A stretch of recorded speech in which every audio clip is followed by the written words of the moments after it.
Jika sebuah kesilapan doktor itu, bila doktor itu buat satu silap, dia akan membunuh seorang jasad. Allah. Tapi jika seorang engineer ataupun arkitek itu membuat kesilapan, mungkin dia akan merobohkan sebuah bangunan ataupun jambatan. Tetapi seorang pembuat dasar ataupun seorang yang ada kuasa mendidik itu, kalau membuat satu kesilapan, dia akan merosakkan satu generasi. Betul. Dan itulah kita sebagai warga pendidik, saya pun pendidik, saya berharap kita sama-sama, pertama kita betulkan niat kita dengan ikhlas. Bukan kita mendidik kerana kita nak dapat, everyone have the vision nak dapat jadi yang terbaik, nak dapat pangkat yang paling tinggi.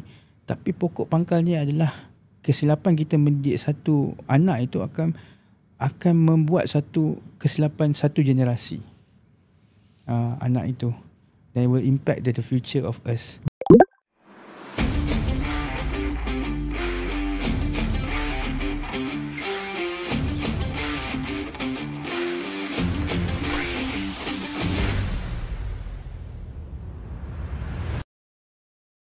Hai, bismillahirrahmanirrahim. Assalamualaikum warahmatullahi wabarakatuh. Confirm dah lama tak berjumpa, bukan? Kita berada di episod seterusnya podcast Dunia Nadi Akhirat. Tak lain dan tak bukan podcast DNA bersama panel the one and only Dr. Nazrul Azizi kita.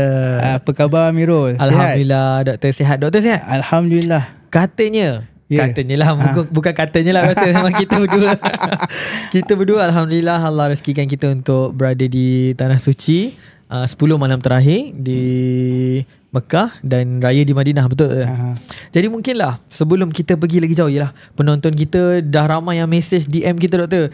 Kenapa podcast tak ada episod baru? Tapi nak buat macam mana kan, hari tu balik umrah kita pun tak berapa sihat. Ada recovery session, lepas tu kita pula dah start agak sibuk. Dan Alhamdulillah Allah rezekikan kita peluang dengan kelapangan masa untuk kita buat episod yang baru podcast DNA. Mungkin Doktor boleh share sikit pengalaman yang paling Doktor tak boleh lupa di sewaktu umrah. Dan yang kedua, apa the biggest lesson yang Doktor belajar? Alright, terima kasih Amirul. Alhamdulillah Amirul, syukur kehadirat Allah Subhanahu Wa Taala memberikan kita peluang Amirul ke tanah haram, yang mana ketika bulan baik 10 malam terakhir, yang mana kita adalah insan yang terpilih lah waktu tu, dan yang mana mengikuti saya di episod-episod lepas, yang mana saya masuk hospital Amirul. Betul. Dia macam drama lah, masuk hospital ni semua kan. Saya masuk hospital dan dan selang beberapa minggu lepas tu saya ke umrah. Yang mana pengalaman tu saya rasa adalah satu pengalaman yang membuatkan saya rasa sangat bersyukur, kerana di sebalik kesakitan itu, di sebalik Allah bagi saya masuk hospital, Allah macam mandikan saya duduk di 10 malam terakhir, bersihkan keadaan jiwa saya ni yang orang kata kotor, yang Allah nak kita pasakkan kepada dia kan, pada ni. Dan berbalik pada pengalaman Amirul kata tadi, apa pengalaman yang rasanya tak boleh dilupakan adalah, of course saya bersama dengan Amirul lah di 27 malam terakhir tu di Mekah. Ketika tu kenapa Amirul ada, pertama adalah Allah rezekikanlah Amirul ada dengan saya. Kedua adalah sebabkan saya rasa 50-50, saya tak berani pergi waktu tanpa ada orang yang escort saya lah. Bukan sebab apa, memang kita nak meninggal dekat Mekah, tapi kita tak tahu kalau kita meninggal tu siapa yang betul-betul nak uruskan kita tu kan. And that's why one of the reason kita, Allah takdirkan Amirul ada. Itu pengalaman yang tak boleh lupakan lah, saya bersama Amirul di 10 malam terakhir di Masjidil Haram. Dan banyaklah doa-doa, terutamanya doa yang kita berikan kepada pendengar-pendengar, follower kita, yang mana saya rasa, yang mana mengikuti TikTok saya ada khaskan doa untuk siapa-siapa yang follow kita dan ikuti perjalanan kita sepanjang Ramadan, sepanjang ni. Dan saya minta maaf kenapa tidak ada bersiaran podcast kita selama hampir lebih sebulan. Dan kita berpuasa 10 malam terakhir di sana dan berhari raya di Tanah Haram. Dan lepas itu kita ada recovery session, macam suara pun tak ada. Betul. Kan, sebab perjalanan Mekah waktu bulan puasa ini is no joke lah. Ya. Sebab pertama adalah orang tawaf, orang minum air. Kita tawaf, kita tengok tengok je air zam-zam tu kan. Sepatutnya sunat tu kena minum air lepas kita sa'i dan tawaf tu kan. Tapi disebabkan kita berpuasa, kita tak boleh lah. Tapi memang perjalanan itu adalah salah satu perjalanan yang manis dan perjalanan yang bukan yang orang kata bukan kaling-kaling lah. Kerana saya difahamkan oleh rakan saya yang bekerja di tabung haji, dia kata yang mana umrah bulan Ramadan 10 malam terakhir tu lagi ramai daripada musim haji. Kerana tidak ada visa kan, limitless. Saya tengok datang. Saya tengok malam 10 malam terakhir 27 tu, saya rasa macam ini manusia ke apa, angin macam taufan, manusia beramai-ramai Amirul kan. Dan saya rasa itu adalah pengalaman yang mana saya tak dapat lupakan. Dan pengalaman yang tak boleh lupakan seterusnya adalah saya bertawaf bersama anak saya umur 7 tahun dan isteri saya lah. Yang mana saya rasa itu adalah pengalaman saya yang mana saya bawa mereka dekat kepada perjalanan menuju ke Baitullah. Daripada awal datang sini, daripada persiapan dan sebagainya, anak saya belajar kat situ untuk menghargai sebuah perjalanan spiritual. Dan saya harap satu hari nanti bila saya tua, dia boleh bawa saya pula. Amin. Kan, ke sana dan ni. Macam mana pula Amirul pula? Okay doktor, itulah macam yang doktor sharekan tadi, kita berada di sana lebih kurang 10 ke 12 hari. Macam-macam pengalaman kita ada kat sana. Ups and down, nak nangis ada, nak marah ada, macam-macam ada. Orang kata, abang kata mutawif kita doktor, Mekah atau Madinah, tanah haram lah, senang cerita, adalah tempat yang kalau kita nak marah tu memang kita boleh marah. Sebab terlampau banyak sebab untuk kita marah. Dengan perangai orang Arabnya, dengan sistem dan kaedah dan sebagainya. Tapi berubah-ubah. Berubah-ubah tak tentu masa kan. Jadi boleh marah, sentiasa ada sebab untuk marah. Tapi tinggal saja hati kita nak marah atau tak. Sebab kita tahu once kita dah marah, kita akan keluar perkataan yang tak elok di tanah haram, dan benda tu akan backfire kepada kita. Dan itu semua adalah macam doktor cakap, spiritual journey, satu perjalanan spiritual untuk kita baiki diri sebenarnya. Dan kalau boleh saya teringatkan satu benda, sepanjang reflection saya lah berada di sana, one of my biggest reflection is sebab kita mula faham, oh kenapa Rasulullah SAW diturunkan kepada orang Arab. Jadi kita tahulah kenapa Rasulullah dalam banyak-banyak kaum, dalam banyak-banyak manusia, dalam banyak-banyak kabilah di dalam dunia ni, Allah turunkan Rasulullah tu di tanah Arab. Jadi kita boleh tahu, oh sebab inilah. Sebab kalau nak kata orang Melayu ataupun orang Malaysia kita ni keras kepala, mereka way more keras kepala daripada kita. Kalau nak cakap kita ni sistem tak tertuhala, mereka jauh lebih tak tertuhala daripada kita. So there's banyak benda lagi lah untuk kita belajar. True colour ni bulan Ramadan Yes, lagi-lagi Ramadan. So kita boleh nampak true colour semua orang, lagi-lagi mereka di sana. So banyaklah yang kita boleh reflect. Oh, walaupun kita berada di tanah paling suci di dunia, tempat yang paling diberkati, tapi itu tak memberi apa-apa manfaat jika kita tidak ingin berubahkan diri kita sendiri. So itulah my biggest reflection lah sepanjang kat sana. Dan kita ada ramai rakan-rakan kita, jemaah-jemaah telah pergi ke tanah Mekah untuk musim haji bermula 29 hari bulan 4 hari itu, dan beransur-ansur dan ramai kita mendoakan. Betul. Semoga Allah memudahkan segala perjalanan ke Mekah mengerjakan ibadah haji. Masa kita lalu dekat Mina tu, ya Allah, ya Tuhanku, macam mana ujian ujian mereka yang berumur, orang kata usia yang lanjut. Allah, itu perjalanan yang mana Allah uji masing-masing lah Amirul. Kita mendoakan mereka, jemaah-jemaah yang bakal berangkat ataupun sudah berangkat, yang melihat tontonan ini di platform yang lain, YouTube dan sebagainya. Semoga Allah permudahkan mereka sepanjang perjalanan dan mendapat haji yang mabrur. Amin. Dan moga dapat pulang ke Malaysia memberi kita banyak mungkin manfaat. InsyaAllah. So apa isu terbaru, apa isu viral yang kita nak cakap pada episod ini Amirul? Doktor, kita dah selesai bercakap tentang pengalaman umrah kita. Sekarang kita nak pergi reality global, isu global kita. Yang mana kita susah nak cakap dia viral, tapi ya isu semasa kita lah yang mana tak pernah selesai. Kalau nak cakap isu ni baru timbul, tak, isu ni memang dah lama timbul, tapi berterusan dan sekarang ni agak besar lah, iaitu peperangan ataupun pergaduhan antara dua negara, iaitu Pakistan dan juga India, doktor. yang mana tak pernah habis, yang kita mengharapkan habis, tapi ya sentiasa ada isu macam-macam usaha telah dibuat oleh kerajaan ataupun badan-badan NGO dan sebagainya, tapi perkara ini tetap berlaku. Jadi mungkinlah saya nak minta doktor bahas sedikit peperangan, pergaduhan dari sudut psikologi. Macam mana doktor? Okey, terima kasih Amirul. Isu Pakistan dan India ni sering berkisar. Pertamanya tentang konflik-konflik sepadan, yang mana isu Kashmir yang mana kita ada etnik Kashmiri ataupun etnik yang mana memberi kesan yang bukan saja dari segi geopolitik tetapi juga sudut psikologi dan individu itu secara kolektif. Sekarang ni ketegangan itu dah semakin meluap-luap lah. Yang mana kita tengok ada serangan daripada serangan kapal terbang, serangan tu dan serangan ini, dan end of the day peperangan ini tidak pernah mendatangkan sebarang kebaikan kepada rakyat yang berperang, kecuali orang yang menjual senjata-senjata itulah, negara-negara yang menjual senjata itu. Tetapi rakyat yang berperang antara dua negara itu tidak pernah mendapat apa-apa pun benefit ataupun advantage. Sama ada kita menang atau yang kalah, end of the day dua-dua akan berada di dalam ketakutan atau trauma kolektif. Yang mana penduduk di zon konflik antara India dan Pakistan ni dia akan kehilangan ahli keluarga, kehilangan sahabat andai, jiran, dan bila trauma ni akan berulang, dia akan menjadi chronic PTSD, post traumatic disorder, dan menyebabkan generasi muda itu dia ada mewarisi perkara itu, Mirul. Dia mewarisi trauma ini, yang mana dia akan membentuk identiti berdasarkan ketakutan dan kebencian. Contoh kata orang India ataupun orang Pakistan jumpa each other, dia akan takut each other, dia tak rasa selamat.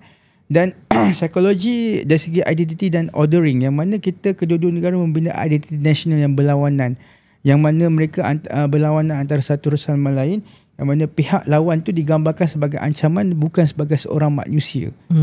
Ini bahaya, Mirul. Kita tengok orang tu sampai bila-bila dia baik ke, dia akan musuh kita selama-lamanya.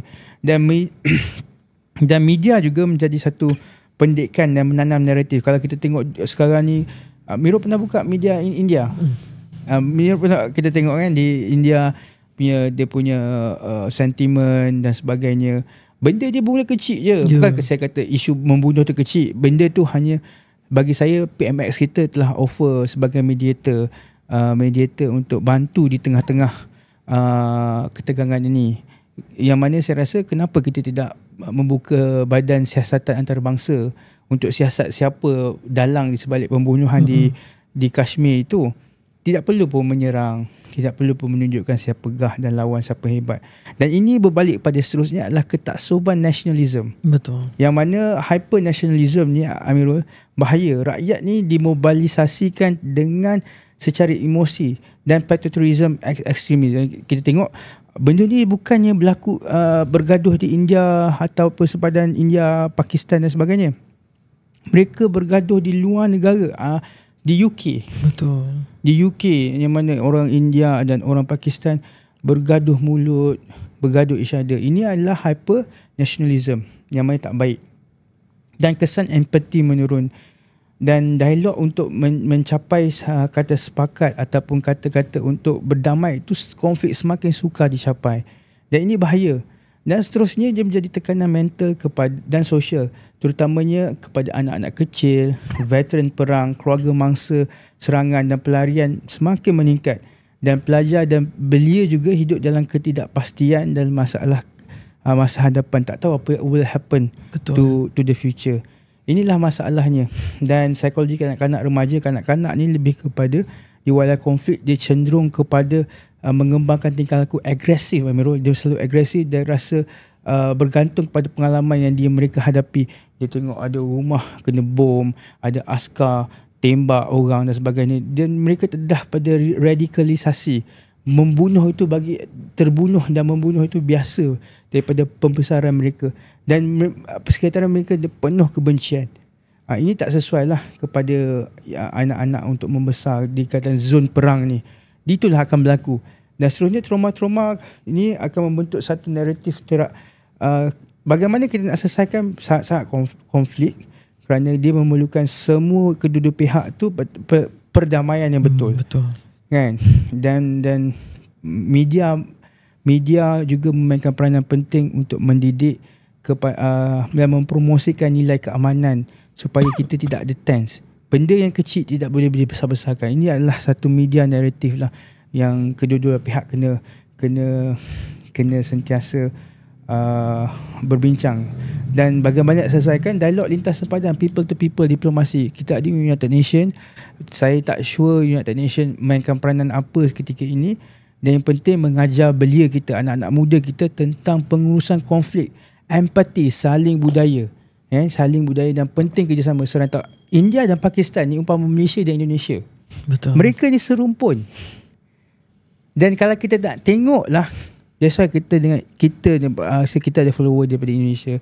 Kalau nak tahulah, nak bergaduh, nak membenci each other, kalau selama-lamanya tak rasa tak bersetuju each other, end of the day kita akan jadi macam India dan Pakistan. Tapi kita dengan Indonesia ni masih lagi okey sebab kita ada berpaksikan Islam. Dua-dua negara Islam. Tapi nak ikutkan India dan Pakistan pun, ramai di India tu ramai orang Islam sebenarnya. Tapi disebabkan negara tu Hindu, dia mainkan sentimen agama di situ, Miro. Bila dia bermain sentimen agama, padahal mereka ni adalah serumpun. Mereka serumpun, cuma mereka bukan agama yang sama. So DNA mereka sama. Dan itu menyebabkan mereka rasa mereka berbeza sebenarnya. Saya menarik kupasan doktor yang terakhir, iaitu bagaimana kita dengan Indonesia, negara kita serumpun, tidak menjadi parah dan kritikal berbanding India dan Pakistan apabila kita mencari common ground antara kita. Yes. Which is betul kita serumpun, kita daripada bangsa Nusantara, Melayu dan sebagainya. Apa lagi yang kita sama, iaitu kita negara Islam. So untuk kita bergaduh itu, at the end of the day kita back to Islam. Ajaran Islam bukan begini.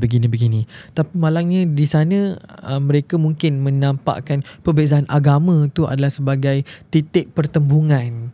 Jadi benda tu akan jadi lagi parah bila Islam dimasuk, agama dimainkan, sentimen kaum dimainkan dan sebagainya.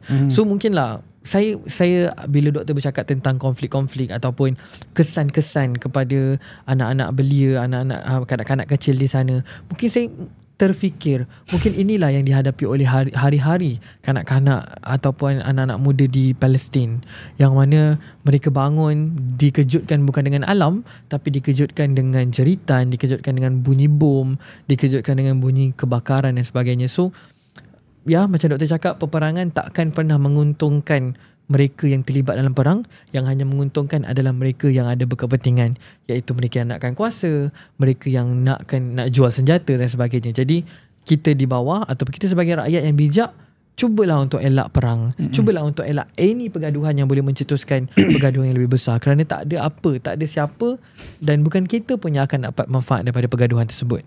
Dan kita pernah ada satu konfrontasi dengan Indonesia pada 1963, di mana Soekarno, Presiden Soekarno pernah bersedia untuk menghantar senjata kepada Malaysia, nak menyerang Malaysia. Dia menggunakan satu simbol ganyang Malaysia, yang mana dalam buku sejarah kita disebabkan faktor konflik 1964 dan 1965 yang melibatkan serangan gerila di sempadan Sabah dan Sarawak. Mereka tercetusnya apabila mereka tak puas hati gabungan Malaysia itu, Hari Malaysia itu. Pentinglah 1965 kejatuhan, bila jatuhnya Soeharto naik, maka berhentilah cerita tentang konfrontasi itu. Tapi disebabkan apa yang Amirul cakap itu adalah kuasa, yang mereka rasa mereka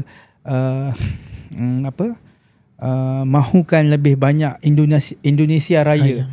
Yang mana itu tak inilah. Dan kita kena bagi tahu orang belia di seluruh rantau serumpun ini, bukannya cara berperang itu adalah penyelesaian masalah. Dialog sempadan itu penting. Betul. Ya. Keterbukaan untuk kita berbincang itu yang kita perlukan untuk mendamaikan semua pihak. InsyaAllah. Okey, baiklah doktor. Alhamdulillah kita dah selesai untuk komentar ataupun kita nak sentuh sedikit tentang apa isu-isu yang global sedang berlaku di hadapan kita. Mungkin kita boleh berehat sebentar dan kita akan teruskan episod kita kali segmen ini kedua, di segmen yang kedua. Sekian, terima kasih. Jumpa lagi. Okey, baiklah, kembali lagi kita ke segmen yang kedua podcast Dunia Nadi Akhirat, DNA. Okey doktor, tadi kita dah sentuh pasal India Pakistan, kita dah sentuh tentang pengalaman umrah kita. Jadi kita nak masuk kepada topik utama kita doktor. kita nak bincang tentang pendidikan. Tapi sebelum ni kita dah sentuh juga tentang pendidikan. Tapi kali ni kita nak lebih viral tu betul. Pasal pendidikan kita memang viral. Sebab tu kita rasa penting. Mungkin guru-guru memerlukan panduan, anak-anak murid merasakan apa yang kita kupas itu relate dengan mereka. So kali ni kita nak go deep lagi, doktor. Kita bercakap tentang pendidikan sebagai terapi sosial. Macam kita tahulah, doktor, bila kita cakap tentang pendidikan hari ni, kita tak boleh lari dari hakikat bahawa ramai pelajar bukan sahaja datang ke sekolah untuk belajar. Yelah, kita faham, setakat ni yang kita faham, pergi sekolah, belajar, balik.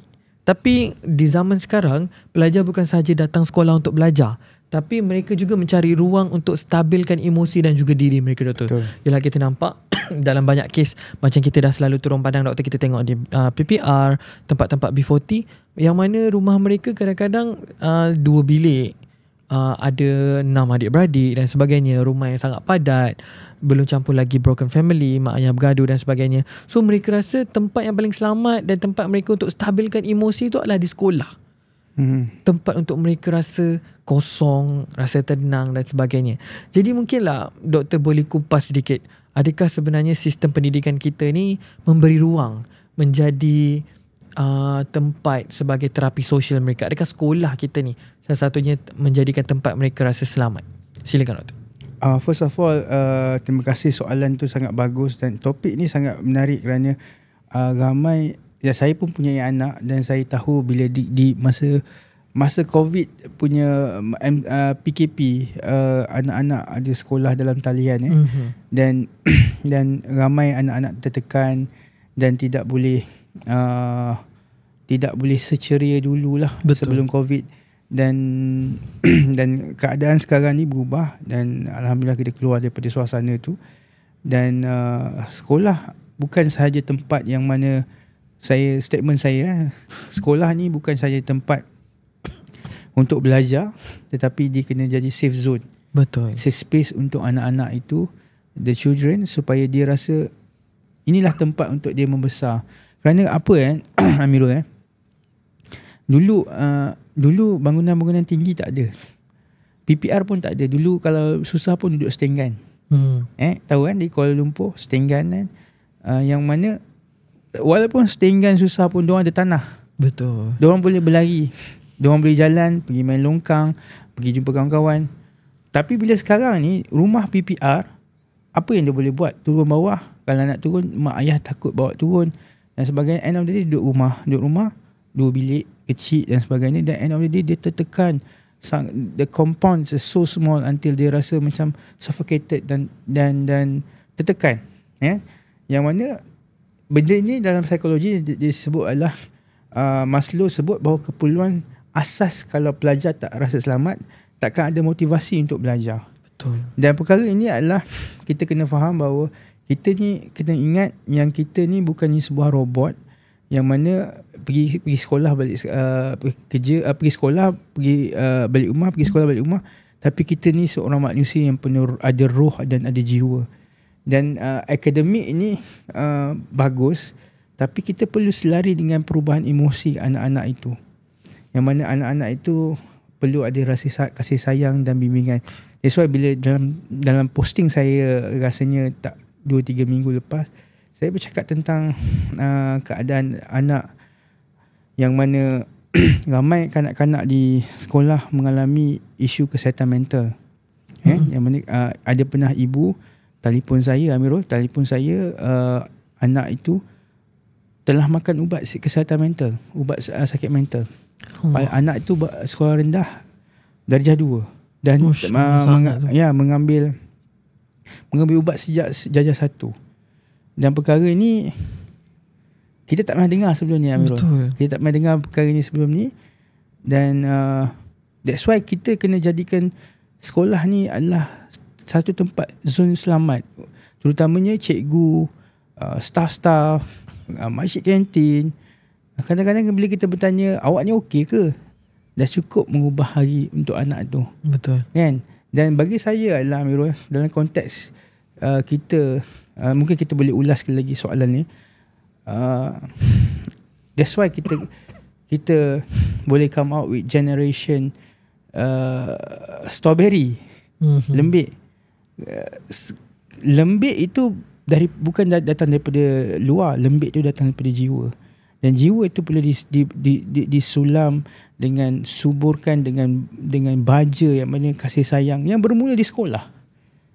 Bermula dengan sapaan cikgu, komitmen cikgu. Bukan saya salahkan cikgu, tapi kita kena jadikan sekolah ini satu tempat yang mana cikgu tu rasakan tanggungjawab untuk mengetahui keadaan anak muridnya punya emosi. Bukan sekadar untuk menghabiskan pembelajaran, silibus dan sebagainya. Kena fikir juga keadaan anak tu. Memang tugas cikgu tu berat. Betul. Tapi itulah ditakdirkan kita sebagai seorang pendidik. Mirul? Mungkin kita boleh shout out lah kepada guru-guru semua.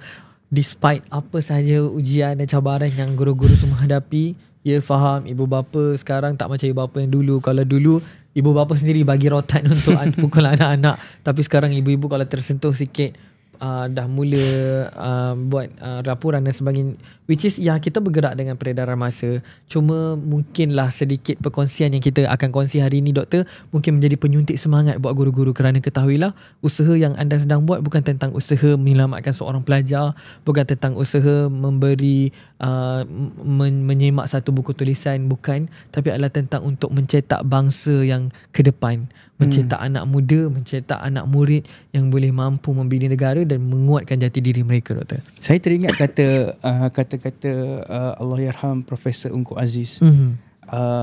Beliau pernah menulis ketika beliau menjadi Vice Chancellor di Universiti Melaya. Beliau berkata, saya alumni Universiti Melaya, Amirul juga. Saya, antara tokoh yang saya sanjungi adalah Allahyarham Profesor Ungku Aziz lah, yang mana beliau seorang ikhlas, ikhlas despite keadaan dia adalah seorang bangsawan, tapi dia turun jadi seorang akademik yang betul-betul mengubah impak kepada sejagat Malaysia.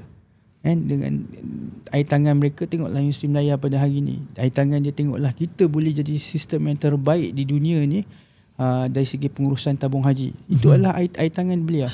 Allahyarham, semoga Allah merahmati beliau. Apa yang saya nak cakap kepada Amirul, apa yang Profesor Ungku Aziz cakap adalah, jika sebuah kesilapan doktor itu, bila doktor itu buat satu silap, dia akan membunuh seorang jasad. Tapi jika seorang engineer ataupun arkitek itu membuat kesilapan, mungkin dia akan merobohkan sebuah bangunan ataupun jambatan. Tetapi seorang pembuat dasar ataupun seorang yang ada kuasa mendidik itu, kalau membuat satu kesilapan, dia akan merosakkan satu generasi. Dan itulah kita sebagai warga pendidik. Saya pun pendidik. Saya berharap kita sama-sama, pertama kita betulkan niat kita dengan ikhlas. Bukan kita mendidik kerana kita nak dapat, everyone have the vision nak dapat jadi yang terbaik, nak dapat pangkat yang paling tinggi. Tapi pokok pangkalnya adalah kesilapan kita mendidik satu anak itu akan membuat satu kesilapan satu generasi anak itu, dan will impact the future of us. Betul, doktor. Jadi bila kita cakap tentang apa yang guru perlu buat, bagaimana membentuk pendidikan sebagai terapi sosial, adakah sistem kita, doktor, sistem pendidikan di Malaysia ni sebenarnya memberi ruang yang secukupnya untuk tentang isu kesihatan mental? Yalah, kita tahu dulu di sekolah mesti ada kaunselor, guru kaunseling. Tapi itulah sering dimomokkan bahawa kalau kita masuk je bilik guru kaunseling tu, kita cerita pukul 9, pukul 12 satu bilik guru dah tahu. Jadi adakah ni stigma ataupun sistem kita masih belum cukup untuk mengutamakan kesihatan mental? Saya sebenarnya mendengar juga perkara tu daripada banyak generasi sebenarnya. Bukan generasi saya, generasi Amirul di sekolah, dan baru-baru ni anak-anak murid saya di universiti pun di sekolah, bagi saya pergi ceramah pun cakap benda yang sama. Saya tak tahu itu perkara itu stigma ataupun masih berlaku sekarang.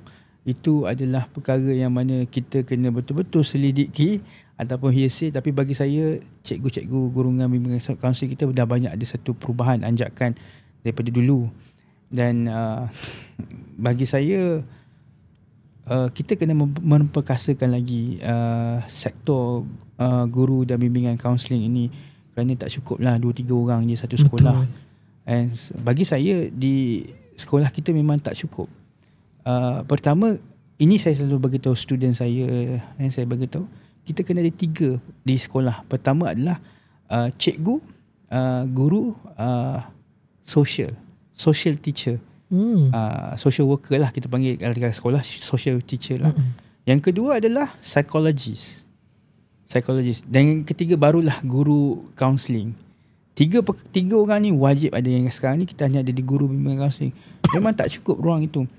Cikgu kaunselor lah yang jadi sebagai semua benda, 2 benda ni.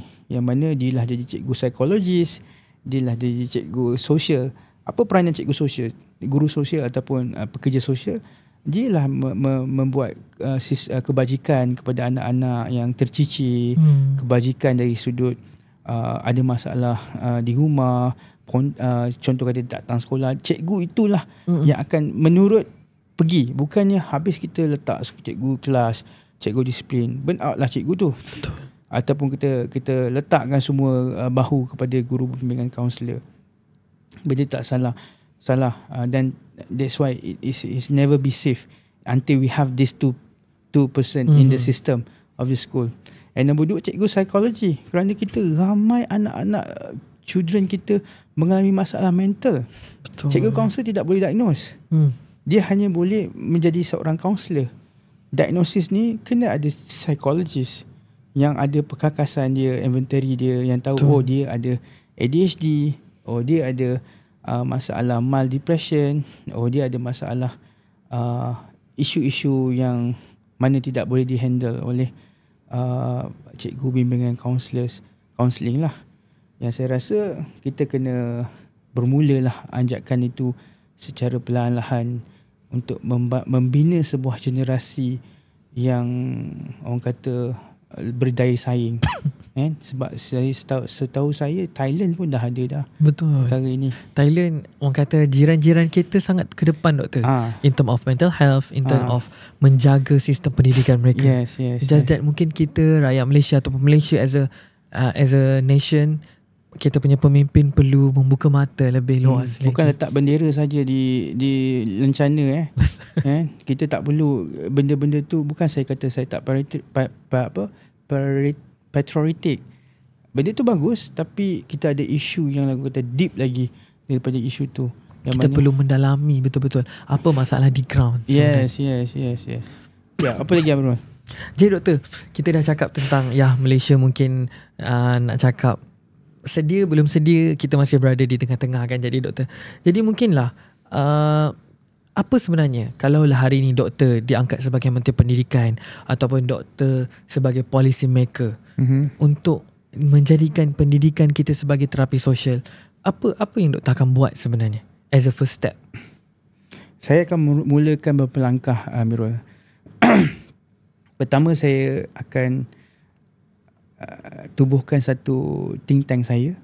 Think tank saya akan panggil daripada guru-guru yang bersara, guru-guru dulu daripada Institut Aiman Baki. Saya akan panggil duduk sekali dengan saya sebagai think tank saya. Saya mendengar apa yang dia perlu ditambah baik. Bukan kata kita punya pendidikan tak elok, tapi kita nak, the biggest room in the world is the room of improvement. And kita akan mendengar apa sebenarnya keluhan cikgu-cikgu dan pandangan pendidik ini. Dan latihan, saya akan gunakan pendekatan setiap cikgu tu kena adakan latihan guru untuk jadi lebih emotional first responder. Yang mana dia lah bukan sekadar pengajar, dia juga tahu bagaimana nak jadi responder lah. Betul. Mental first aiders lah. Kita buat kepada cikgu-cikgu, kita panggil untuk melatih. Dan kita masukkan modul psikologi dalam emosi dan silibus. Kita ada, saya rasa 2027 ni dia akan buat satu character building punya silibus. Tapi dia update. Menarik. Update. Dah sekarang ni dah update character building. Tapi kita kena masukkan emosi dan silibus kita. Dan wujudkan ruangan selamat di sekolah, tempat yang boleh jadikan tempat safe zone meluah. Kerana anak-anak sekarang ada pelbagai isu. Sebab dia tak boleh luah, dia tak reti meluah. Ya, tak reti meluah. Sebab dia hidup di dalam dunia gadget. Ini masalah kita, doktor. Dia tak tahu nak luah dekat rumah. And dia harap di sekolah tu cikgu akan menjadi seorang tempat dia meluahkan lah. So isu pendidikan hari ni kompleks Amirul. Kerana apa? Dia melibatkan pelbagai aspek. Yang aspek itu berikut adalah masalah utama sistem pendidikan kini diikuti dengan penyelesaian antara isu-isunya ketidakseimbangan teori dan praktikal. Ramai anak-anak kat sekolah, apa nak aku nak kerja ni? Tengok abang-abang aku ni semua tak ada kerja dekat universiti. Kan?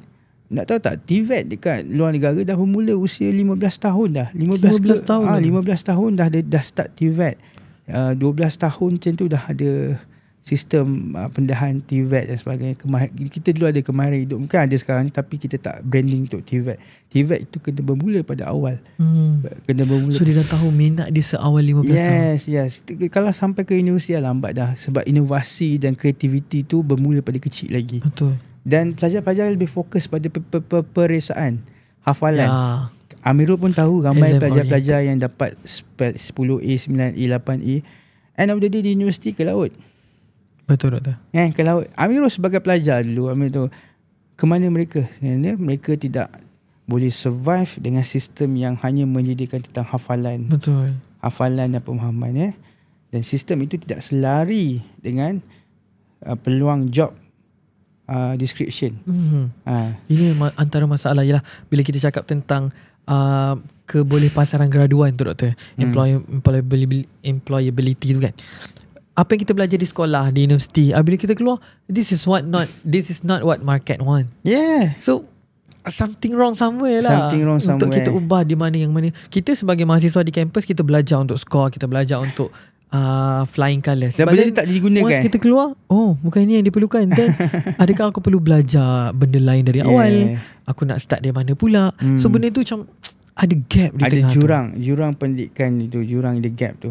And then jurang pendidikan tu antara luar bandar dan bandar tak sama lah. Betul. Dan kita tengok akses kemudahan pendidikan tu Amirul, seperti guru berkualiti dan teknologi tak seimbang. Ada guru yang jenis tak dapat pelbagai teknologi kemudahan untuk pendidikan, dan tekanan mental dalam emosi pelajar pun tak sama juga. Dan pelajar mengalami stres dan burnout di pelbagai sistem yang very kompetitif, yang tidak menghumankan manusia itu. Memanusiakan manusia itu. Dan kurang psikososial dan kurang kemahiran abad ke-21 macam Amirul cakap tadi. Itu masalah ni lah. Ramai pelajar yang tidak diajar kemahiran seperti pemikiran kritis, critical thinking. Selesaikan masalah. Bila satu masalah dia jam, tak tahu nak buat apa. Dan communication skill Amirul, macam mana nak berkomunikasi dengan orang yang baru kita kenal. Nak orang kata small talk. Small talk tu benda yang sangat simple, walaupun dia small dan simple, but then if tak dia ajar, ya Allah, benda tu sangat kenapa susah. Saya kena cakap dengan awak? Saya sibuk main telefon. Buat apa saya cakap dengan awak? Kan? Tahu tak, small talk tu banyak sangat akan lead kepada pelbagai peluang-peluang yang kita tak tahu. Contoh kata peluang pekerjaan. Orang ni mungkin dia tahu tentang orang ni, peluang ni just a small talk. So many things. Tu komunikasi lah. Dan kolaborasi antara kolaborasi dan kreatif diperlukan untuk masa depan. Itu benda tu yang jarang diajar di universiti lagi, di sekolah.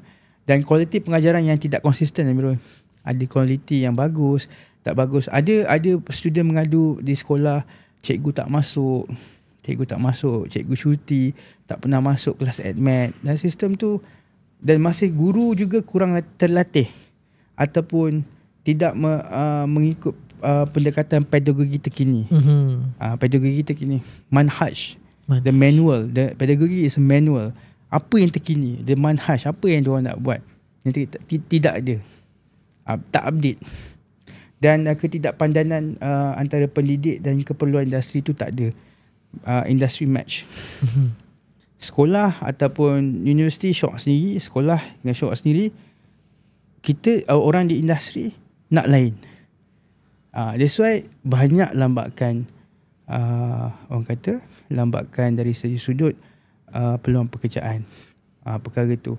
Dan saya rasa lulusan tidak bersedia lagi untuk dunia kerja. Ini salah satu isu lah. Dan isu kita balik pada isu pendidikan. Dan kurikulum tidak selari dengan kehendak pasaran. Kurikulum masih lagi ditakut lama. Dunia AI ni dah semakin cepat. Dan tidak ada lagi orang kata di sekolah ni tidak ada lagi serius nak revise tentang AI dan syllabus. Betul doktor, berkaitan dengan saya sangat tarik. I mean macam doktor cakap tadi, kita mungkinlah ada guru-guru yang kompeten, mungkin sebab mereka dah pergi latihan berkala, mereka pun daripada latar belakang college universiti pendidikan. Tapi kesinambungan kita tu, bagaimana kita nak adaptkan diri kita, pedagogi kita kepada kaedah yang terkini. Yalah, kita tengok setiap hari ada saja AI yang baru dicipta dan dihasilkan. Dan sayanglah kalau pelajar kita ni ketinggalan, masih tidak tahu menggunakan ChatGPT, masih tidak tahu menggunakan Canva. I mean, kita menggunakan dengan tujuan untuk kita 10 step ke depan. Bukanlah untuk kita copycat jawapan, bukan untuk kita guru bagi A, kita siapkan just copy paste, bukan.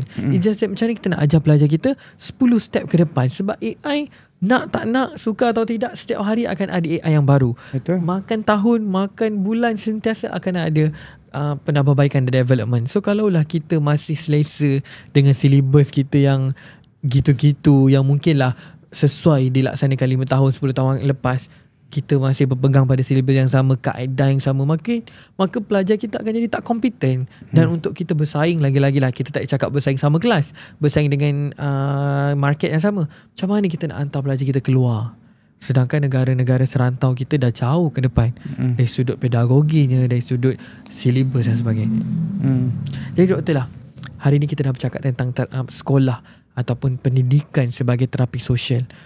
Mungkin doktor boleh buat ringkasan ataupun kesimpulan tentang bagaimana kita nak menjadikan sekolah sebagai terapi sosial. Bagaimana jiwa anak-anak ni dapat diberikan ketenteraman. Sekolah, betul, tempat aku menuntut ilmu, tapi sekolah juga adalah tempat yang selamat dan tempat aku paling tenang selepas daripada rumah. Sebab tak semua orang ada peluang menjadikan rumah tempat tenang, tempat selesa dan tempat selamat. Maka sekolahlah tempatnya, kerana ia di-provide oleh kerajaan dan juga badan yang kita percayai. Silakan doktor. Pertama, jika nak cakap pasal sekolah selamat, dia secara holistik, Amirul. Dia kena bermula pada ibu bapa, guru-guru. Pertama adalah ibu bapa tu tak bolehlah meletakkan segala-galanya pada cikgu. Tak bolehlah kita kata, aku dah hantar anak ke sekolah, so tanggungjawab cikgu. Sebenarnya dia kena symbiosis. Betul. Hands to hands, antara each other. Japanese word cakap apa? Proverb cakap, it takes the whole village to build one children. Satu masyarakat kita kena bersama-sama menggembeling untuk membangunkan sistem pendidikan kita. Yang kedua, cikgu juga, pertama kita apa pun niat kita kena ikhlas. Sebab memang penat, saya tahu cikgu-cikgu penat, memang penat. Tapi Allah dah takdirkan kita, itulah profession kita, dan anda sendiri memilih itulah profession anda. Kita kena ikhlas untuk mendidik anak bangsa kita. Jangan kata ini bukan anak murid aku, ini kelas lain. Whatever it is, dia pun dia adalah tanggungjawab kita. Betul. By say, bertanya khabar, bertanya keadaan. Just small talk to the children, tanya awak okey ke? Itu dah bermakna pada anak itu untuk hari itu. Dan sebagai stakeholder, kalau kita sebagai pemegang dasar, janganlah kita mengambil enteng tentang cikgu-cikgu. Yang mana cikgu-cikgu ni kita perlukan upskilling dan reskilling. Kena ada reskilling dan upskilling, melatih dan membangunkan cikgu-cikgu ni, sediakan latihan profesional kepada cikgu-cikgu ni. Kita boleh ubah pelbagai dasar dan dengan pelbagai silibus baru. Tapi kalau tidak ada upskilling dan reskilling, dasar tu tak ke mana. Betul. Sistem tu tak ke mana. Dan peningkatan sokongan kesihatan mental di sekolah pun penting. Janganlah kita letak, sudah masanya kita ada psikologis, pekerja sosial di sekolah, kerana isu ni saban hari semakin parah. Isu-isu kesihatan mental ni kita tak boleh letakkan cikgu kaunselor, bimbingan kaunseling 1-2 orang kat situ. Kita kena sama-sama memikirkan bagaimana sumber tenaga, menggembelingkan pekerja sosial masuk ke dalam sekolah yang membantu. Dan saya rasa sediakan sekolah lebih ramai kaunselor tu, tak juga kena seimbang psikologi, kaunselor dan pekerja sosial, untuk ada satu sistem yang sokongan yang berasaskan empathy. Dan penggunaan teknologi secara inklusif. Janganlah kita kata teknologi tak bagus, kena ada inklusif. Sediakan peranti internet seperti pelajar di luar bandar, dasar-dasar yang sokongan digital. Penting Amirul. Dan penglibatan komuniti masyarakat sangat penting. Dan didikan masyarakat ni perlu kerana pendidikan ni sebagai tanggungjawab bersama dan bukan semata-mata tanggungjawab sekolah sahaja. Dan saya rasa Amirul, itu sahaja untuk saya untuk rangkumkan apa yang selamat di sekolah itu. Betul Doktor. Jadi kita ambil kesempatan untuk mungkinlah episod kita kali ni sebagai wake up call kepada mostly government, of course, policy maker kita untuk mula faham apa yang sebenarnya berlaku di ground. Betul, statistik, data boleh, semua boleh membuktikan apa yang sedang berlaku. Tapi hakikatnya anak-anak kita yang merasai di ground, anak-anak kita yang pergi sekolah, anak-anak kita yang hadapi setiap hari. Mungkinlah kita ada kesempatan ada rumah yang selesa, rumah yang tenang.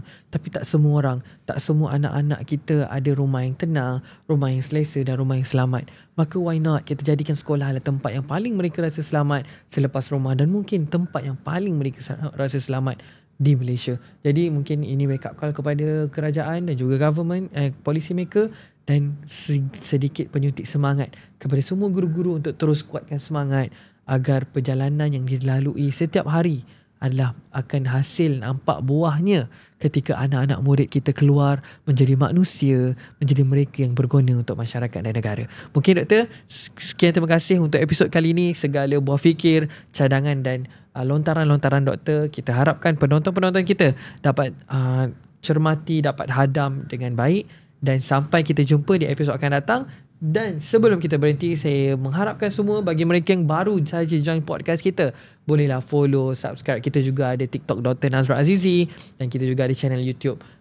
Jadi boleh follow, boleh sharekan kepada seramai mungkin agar kita sama-sama dapat manfaat. Sampai kita jumpa di episod akan datang. Sekian, terima kasih. Podcast Dunia dan Akhirat DNA. Terima kasih Doktor. Assalamualaikum. Assalamualaikum.